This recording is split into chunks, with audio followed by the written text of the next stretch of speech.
Salut à tous. Bon, ça fait quelques temps que vous l'attendiez. Le tuto pour dessiner l'illusion d'optique d'un trou dans une feuille.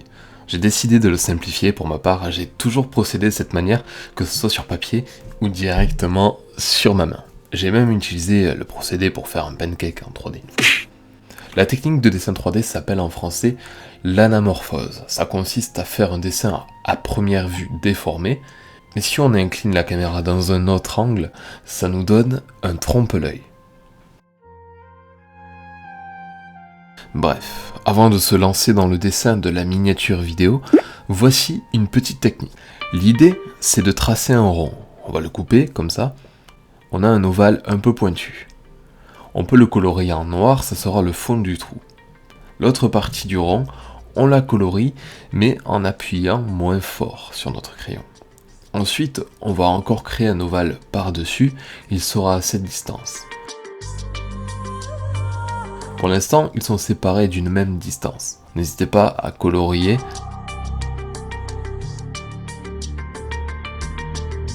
Et là pareil, je reprends la même forme, mais en plus grand. Et cette fois en donnant une distance presque 2 fois supérieure.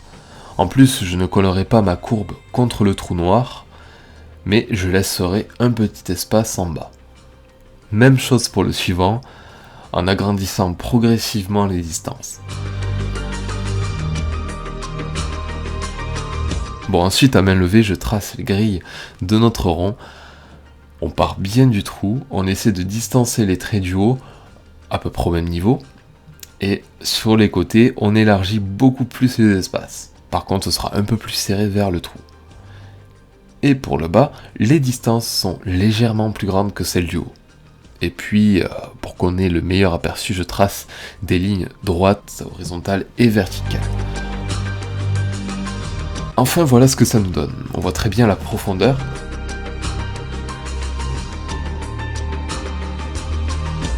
Si vous utilisez une feuille de cours, au niveau des distances, ça donne ça. 2 carrés pour le rond, 1 carré pour le premier ovale, 3 carrés pour l'ovale supérieur. Et ensuite, on passe directement à 5 carrés. Et ce principe-là, c'est le même que j'utilise pour tous ces effets de trappe dans mes autres vidéos. On peut ensuite varier les colorations des carrés à l'intérieur, ou carrément changer l'idée de base du dessin.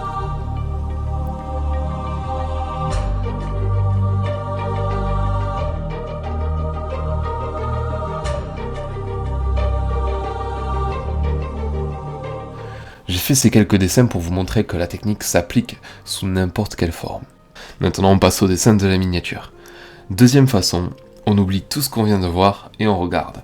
Au lieu de faire un rond, je fais directement l'ovale qui est à l'intérieur, mais dans une version géante. Une fois l'ovale fait, je dessine un chemin épais qui va de manière un peu tordue contre le trou.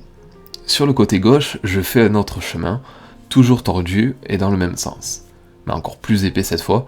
Sauf que celui-là, je le fais rentrer dans l'ovale, comme si c'était une cascade qui s'écoulait à l'intérieur. Même chose pour le côté droit. Comme vous pouvez le voir, le chemin du haut s'écoule dans l'ovale jusqu'au bout, et en plus il est 2 fois moins large que celui d'en bas, et il se tord dans le sens opposé.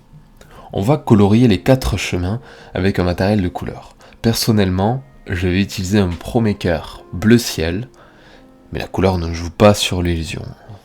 On choisit ce qu'on veut. Déjà, on peut essayer de comprendre pourquoi notre dessin a cette forme.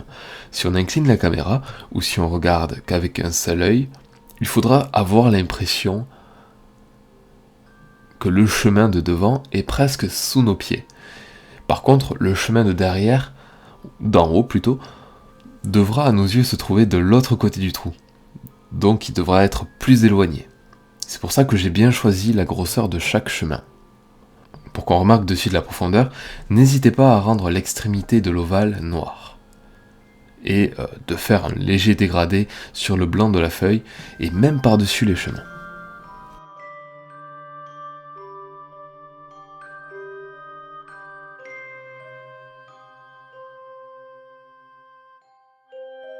Ensuite, pour mettre en valeur chaque élément du dessin, je vais colorier en noir les bords de nos 4 chemins bleus.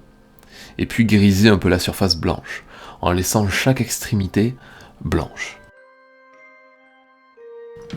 On laissera le haut de notre ovale le plus blanc possible, et justement avec un pastel blanc, je vais adoucir le bout de chaque chemin, parce que je vais assez vite et ça rend un peu brouillon tout ça, surtout vu d'en haut. Et là j'en profite pour donner un effet relief par-dessus le chemin à cet endroit-là. Bon les amis, on a terminé notre illusion.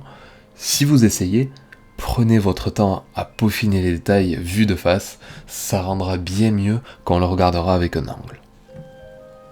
On me demande souvent si on peut voir l'illusion à l'œil nu. En fait, sur des petites dimensions comme celle-là, on peut la voir parfaitement, mais avec qu'un seul œil. Il faut fermer l'autre. Et c'est une histoire de distance et de point de vue. Pour demain, j'essaie d'envoyer l'annonce de la rencontre abonnée. Merci à toi de m'avoir suivi et à très bientôt du coup.